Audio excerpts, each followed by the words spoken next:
Good morning সবাইকে। এখন সকাল 7টা বাজে আর আজকে আমি বানাবো পাস্তা। তো যাই হোক, আজকে পাস্তার জন্য আমি সমস্ত সবজি কেটে নিয়েছি। সবজিতে ছিল ক্যাপসিকাম, বিনস, টমেটো, পেঁয়াজ, কাঁচা লঙ্কা আর গাজর। তো এই যে আমি সমস্ত সবজি কেটে রেডি করে নিয়েছি আর এখানে পাস্তাটাও আমি সিদ্ধ করার জন্য দিয়ে দিয়েছি। পাস্তার মধ্যে আমি 1 চামচ তেল দিয়েছিলাম যাতে একটার গায়ে একটা লেগে না যায়। তারপর আরেকটা কড়াইয়ে তেল গরম হলে আমি দুটো ফেটিয়ে রাখা ডিম দিয়ে দিচ্ছি। ডিমটা আমি একটু ঝুড়ো ঝুড়ো করে নেবো। আর এখানে সমস্ত সবজি আছে। প্রথমে আমি গাজরটা দিয়ে খানিকক্ষণ ভেজে নেবো, তার কারণ গাজরটা একটু শক্ত।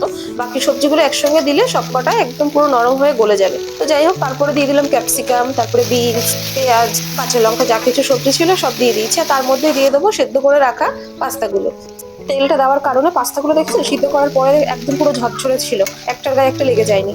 কালারটা দেখুন, সূর্যের আলো পুরো ডাইরেক্ট পড়ছে, তো এই জন্য এত সুন্দর কালার আসছে। এই সকালবেলার ভিডিওগুলো না অনেক সুন্দর কালারফুল হয়, কিন্তু সারাদিনে এই সানলাইটটা আর পাওয়া যায় না, সকালবেলাটাই এই জন্য ভিডিও বানালে বেশ সুন্দর লাগে।